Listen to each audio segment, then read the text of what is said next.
Welcome back to PagePercussion.com's series of Flourishing instructional videos. My name's Taylor Page, and today's video is going to be great for the absolute beginner. It's going to focus on the 4 basic rotations, which form all flourishes involved in tenor drumming. Now, it's not just great for that beginner, it's also great for people that have a little bit more experience with flourishing, because I believe that it's really, really important that we have a strong foundation to build on to build bigger and better skills. So regardless of whether or not you're an absolute beginner or someone that's been playing for several years and is looking to improve, I think this video will be useful and informative for you. Let's get started.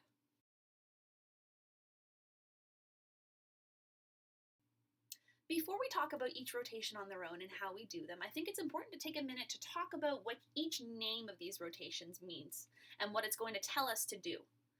The name of each rotation tells us where the stick is going to be in relation to my hand, as well as each direction that the stick is going to be traveling in.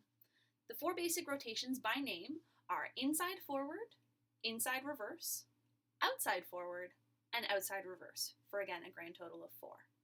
Now if you've got the pattern here, there's 2 parts to each name. There's the inside and outside, and the forward or reverse. Let's start by talking about inside and outside, and that's talking about where the stick is in relation to my hand.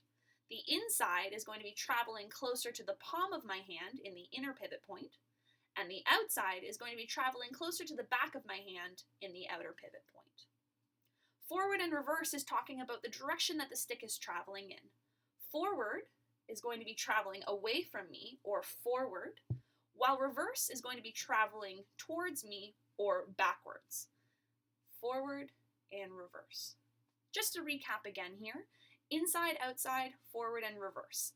Inside, outside, talking about where the stick is in relation to my hand. Forward and reverse, talking about the direction that the stick is traveling in.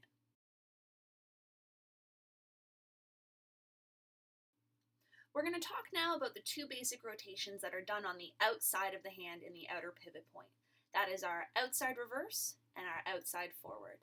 To start off with, let's talk about the outside reverse. Thinking about the name again, that stick needs to travel on the outside of my hand in reverse towards myself. So in order to do this, I need to give myself a little bit of space by bending at the wrist ever so slightly and lightly tossing the stick back towards myself before catching it between my pointer and thumb.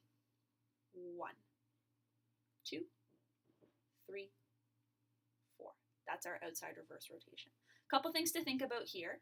If we're ever hitting on the back of our arm here, we're not giving ourselves enough bend at the wrist here, because if I just try and toss it back towards myself without bending at the wrist and rotating the wrist slightly, I'm not giving myself enough room and I'm going to hit myself in the arm.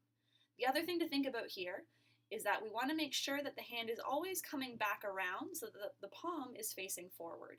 If we have too much tension and we start to rotate here, you can tell it makes it a lot harder to catch it, and it makes it a lot harder to do in the long run.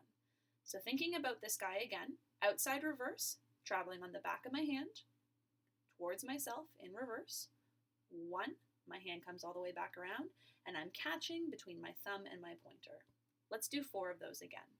1, 2, 3, 4. We'll try it on the other hand here. 1, 2, 3, 4. Now it's completely common to have one hand that works a lot better than the other. That's just a hand dominance thing. It's the same thing as if we were writing something down. We're always going to have one hand that works a little bit better than the other. So try and find the best balance that you can, but know that it's totally okay to have one hand that's a little bit better at this than the other. Let's talk now about outside forward. It's going to be in the same spot, that outer pivot point on the back of my hand, but instead of traveling in reverse like we did before, we're going to be traveling forward or away from ourselves. Forward, forward.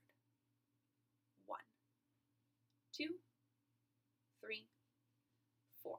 Again, we're catching between the thumb and the pointer. Let's try 4 more. Outside forward, 2, 3, 4, and let's try it on the other hand. 1, 2, 3, 4.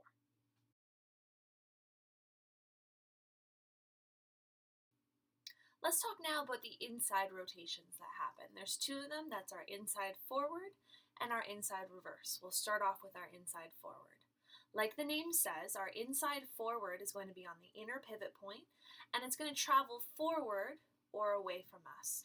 We're going to again catch from our pointer and our thumb, inside, forward. 2, 3, 4.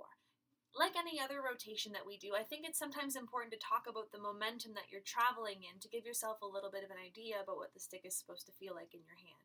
So I'm going to gently toss the stick forward to give myself some momentum to get going. Let's try it on the other hand here. Inside, forward, 2, 3, 4. We'll talk now about inside reverse. Now this one's kind of the trickiest of the 4, so if it gets a little bit tangled and it feels kind of weird, don't worry about it. It'll take a little bit of time and that's totally okay. Inside reverse happens again on the inner pivot point, and it's going to happen coming towards us or in reverse.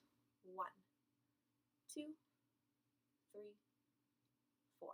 Now the thing with this guy here is that it has a tendency to tangle underneath this last sort of set of string here. What you want to think about if it's tangling there for you is an extra little flip to come all the way around so that that string is lying completely flat against my finger. 1, 2, 3, 4. We'll try it on the other hand here. 1, 2, 3, 4.